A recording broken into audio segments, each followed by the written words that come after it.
Alors, monsieur Madi Jabira, vous êtes un militant de l'IFP et je pense aussi membre du bureau de l'IFP en France. Alors, comment voyez-vous, en fait, quelle impression avez-vous de ces élections qui se déroulent ici en France? Merci M. Touré de me donner l'occasion de m'exprimer sur cette échéance électorale qui se passe. Au vu aussi de ce que vous-même vous avez aperçu tout à l'heure, vous savez bien qu'il n'y a pas grande influence. Et ceci pour plusieurs raisons. D'abord, nous avons appelé à un boycott.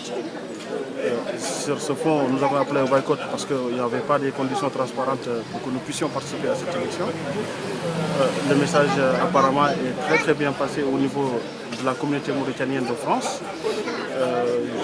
On n'a pas encore les chiffres officiels, mais on nous parle pour l'instant de façon officielle de 400 participants. Les autres qui participent à l'élection présidentielle nous disent 150. On va voir d'ici mercredi, sortir des chiffres officiels, combien de personnes ont pu participer à ce vote. Mais quelle qu'en soit l'issue, c'est que le boycott aujourd'hui a été une réussite. Et cela, il faut le mettre au compte des forces vives de ce pays qui ne veulent pas d'un système en sens unique, dans la mesure où ces élections sont organisées dans des conditions non transparentes, dans des conditions non inclusives. Donc dans ce principe, nous pensons qu'effectivement, que nous avons réussi le boycott.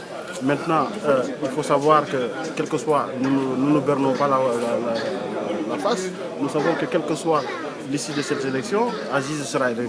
Bon, mais nous, on est sûr aujourd'hui d'avoir un président mauritanien qui sera mal élu. Et c'est un message aussi que nous voudrons adresser à toute la communauté internationale et à l'Union africaine principalement, du danger de trouver en face de nous, ou du danger d'être représenté au niveau international par un président qui est mal élu. C'est un mauvais message pour la démocratie de façon générale, dans la démocratie en Afrique particulièrement, pour lequel tous les bons militants, en tout cas, ceux qui sont des grands militants de droits de l'homme, luttent pour l'aider.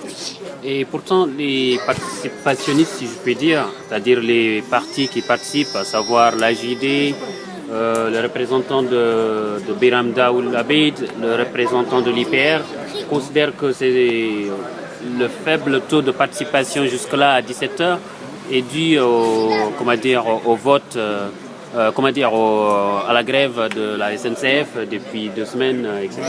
Et dû aussi au fait que le samedi, les Mauritaniens s'occupent plutôt à leur famille, enfin à leur occupation personnelle.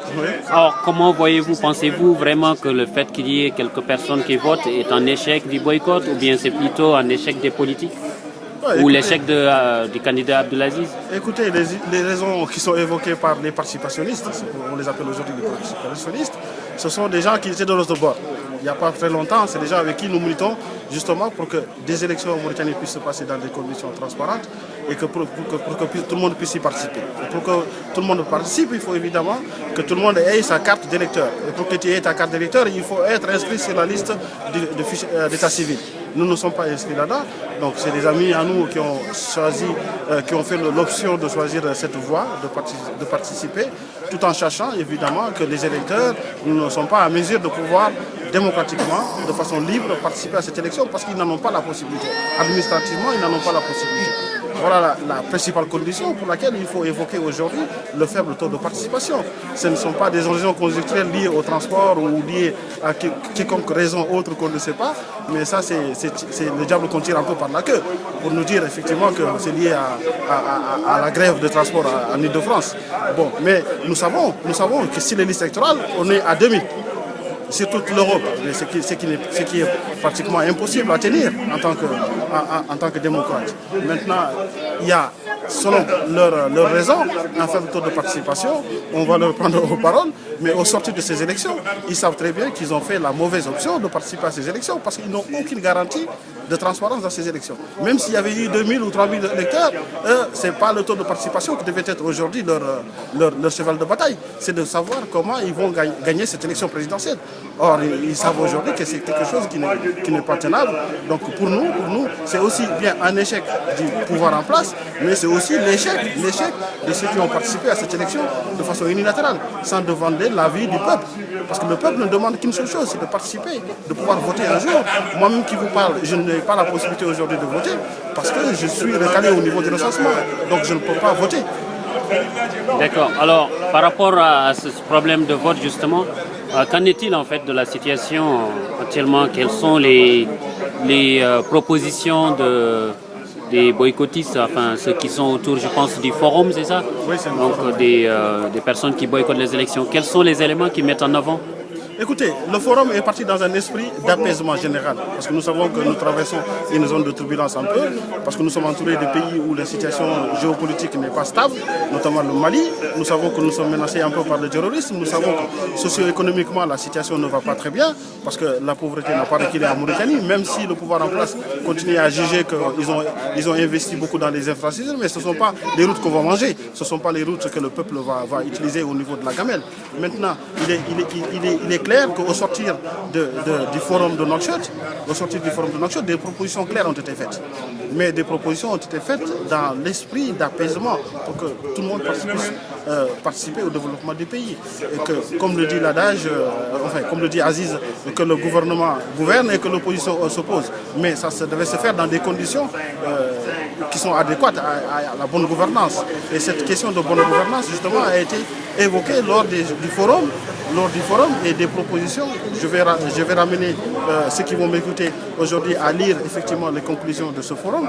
Et c'est tous les points de la vie sociale en Mauritanie, tous les points liés à la démocratie, à la bonne gouvernance, au partage de biens, au bon équilibre communautaire en Mauritanie. Toutes ces questions ont été évoquées au niveau du forum. Je ne peux pas vous énumérer tous les points, mais je ramène le public à lire ce document du forum qui se trouve sur le net, ou celui qui veut l'avoir, il peut nous contacter pour qu'on puisse lui donner l'information. Mais c'est tous les sujets qui ont été évoqués. Et pour nous, pour avoir des élections transparentes, des élections apaisées, il va falloir inconditionnellement passer par un point crucial. C'est celui de pouvoir recenser, c'est celui de pouvoir enrôler la quasi-totalité des Mauritaniens. Nous savons le 100% est impossible, mais que la quasi-totalité des Mauritaniens puisse se recenser et qu'à la suite de cela soit concocté un fichier électoral qui sera consensuel, que tout le monde connaît de façon générale. Et puis ensuite, il y a la CENI qui causait des problèmes, parce que la CENI, nous considérons que c'est le gouvernement en place, le pouvoir en place qui a nommé les membres du CENI qui sont soi-disant, entre guillemets, indépendants. Et nous savons très bien qu'ils font partie du camp des pouvoirs. Donc toutes ces conditions ont fait que maintenant, le forum a fait ses propositions, et ces propositions sont claires et nettes. Et je pense que si on était passé par là, quelle que soit l'issue du vote aujourd'hui, tout le monde applaudirait le vainqueur.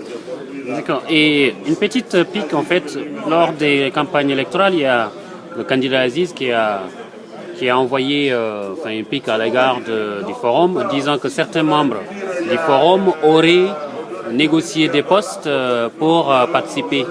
Alors, pensez-vous que vraiment la transparence, elle peut exister d'une part du côté de l'opposition participationniste ou bien l'opposition